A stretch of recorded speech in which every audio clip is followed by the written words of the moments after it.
E eu quero lhe pedir agora que junte-se a Nelly e a mim na devolução fiel do dízimo, e você jamais se decepcionará. Temos uma história incrível para lhe contar do tempo em que cursávamos a faculdade, sobre como Deus nos abençoou. Mas isso vai ter que esperar para outra hora. Você sabe agora que a Igreja Adventista do Sétimo Dia é uma igreja dizimista, que seu povo é um povo dizimista. Pergunte a qualquer adventista e ele ou ela lhe contará uma história ou histórias sobre como Deus tem cumprido a sua promessa de repreender o devorador, como Deus tem feito recuar o fogo, a inundação ou o furacão, o granizo ou a praga de insetos que destruiriam lavouras prontas para a ceifa. Provavelmente não há devorador mais devastador que uma forte e crônica depressão econômica. Deus sabe como lidar com isso também. Alguns de vocês se lembram da Grande Depressão dos anos 30, mas muitos só sabem por ouvir contar. Deixe-me levá-lo agora ao QG da Igreja Adventista do Sétimo Dia para uma história secreta. Uma história tão notável, tão incrível, que deveria dissipar para sempre qualquer ansiedade sobre o futuro. E eu lhe garanto que a história é verdadeira. Os participantes eram meus amigos. W.H. Williams era um bom diretor de finanças. Ele entendia sobre moedas de muitos países.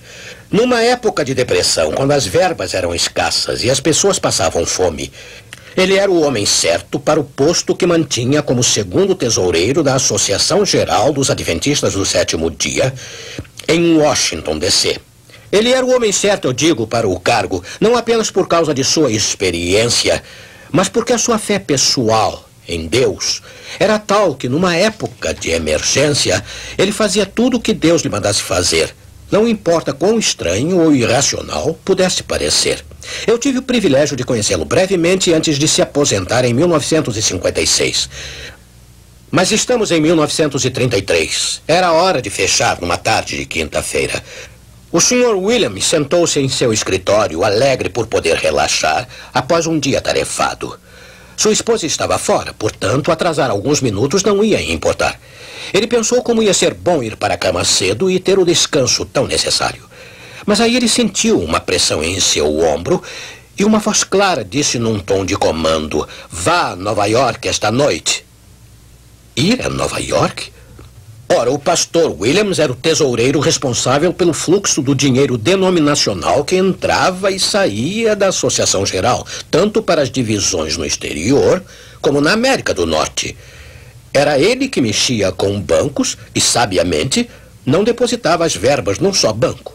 O dinheiro era distribuído entre um banco do centro de Washington, um do outro lado da rua em Tacoma Park e em 2 bancos em Nova York.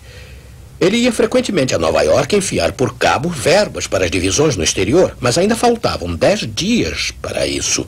Ir a Nova York esta noite? Ele se agarrou em sua poltrona e aí inclinou a cabeça. Ele disse: "Senhor, eu não tenho autoridade para operar negócios nesta época. O que vou fazer quando chegar lá?" A pressão continuou. "Vá!" Ele estava cansado. Ele detestava uma viagem tarde da noite de bonde até a ferroviária. Então foi até a antessala do seu escritório para ver se Chester Rogers, seu fiel secretário, tinha ido para casa. Ele não tinha. Este prontamente concordou em levá-lo até a ferroviária para o trem da meia-noite. Chester Rogers não fez qualquer pergunta, mas certamente ele tinha razões para ficar curioso sobre o que estava acontecendo, porque o pastor Williams estava fazendo uma viagem não programada até Nova York de noite, 10 dias antes e sem autorização. E havia algo mais estranho. Durante algum tempo, o pastor Williams vinha retirando dinheiro do banco em Tacoma Park, $1.000 de cada vez. Em cada ocasião, ele havia simplesmente pedido a Chester para colocar as 10 notas de $100 num envelope, datá-lo, marcar a quantia e colocá-lo no cofre do escritório. Por que isso tudo? O pastor Williams não poderia dizer a ele, porque também não sabia a razão.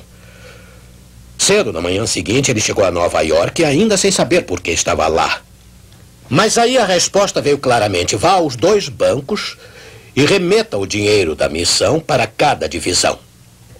Ele lembrou a Deus que era muito cedo no mês, mas as instruções permaneceram intactas. Quando os bancos abriram naquela sexta-feira de manhã, ele viu-se de frente para o caixa, que geralmente cuidava de seus negócios. Talvez ele perguntasse o porquê de sua vinda tão cedo no mês e tão cedo de manhã.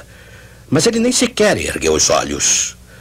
O pastor Williams deu a ele uma lista das quantias a enviar para cada divisão. Aí aconteceu outra coisa estranha. Ele viu-se de repente dizendo: eu gostaria de mandar o triplo da importância que sempre enviamos em cada caso, por favor. Em sua mente, ele conseguia ver o total na conta. Havia o suficiente para o triplo das remessas normais, mas iria ficar muito pouco de reserva. Ele insistiu que o caixa fizesse a transação imediatamente. Antes de entrar no banco, aquela manhã, ele tinha estado tremendo, a ponto de mal poder andar. Mas uma vez dentro do banco, toda a tremedeira e todo o seu temor desapareceram. Do lado de fora, novamente, os tremores voltaram. Como ele poderia explicar o que acabara de fazer sem autorização? De novo, ele sentiu a pressão em seu ombro e ouviu as palavras: vá ao outro banco e mande as verbas agora. E a voz parecia como se não houvesse tempo a perder. No segundo banco, assim como no primeiro, ele recebeu uma acolhida cordial e a garantia de que a transação seria feita imediatamente. Ele sabia o que fazer em seguida. Telegrafou para cada divisão: conserve verbas. Segue carta. Tendo feito isso, ele de repente percebeu que estava completamente exausto. De volta em casa, ele dormiu tranquilamente, acordando tarde na manhã seguinte. O sol brilhava sobre a sua cama. Era 4 de março de 1933, o dia que o novo presidente ia ser empossado, Franklin D. Roosevelt. Ele ficou lá por um momento. Era tão bom relaxar. Aí, através da janela aberta, veio o grito rouco de um jornaleiro: extra! Extra! Bancos fechados! Extra! Bancos fechados em todo o país. O pastor Williams pulou da cama e correu para a porta de pijama, atrás de um jornal. Ele tinha que saber o que tinha acontecido. E lá estava. Uma manchete negra de quase 5 centímetros de altura. Bancos fechados em todo o país. Agora ele sabia. O novo presidente só iria proclamar seu famoso feriado bancário no dia seguinte. Mas na manhã de 4 de março, o dia da posse, corretores da Bolsa de Nova York viram Richard Whitney, o diretor da Bolsa, preparando-se para fazer o histórico anúncio.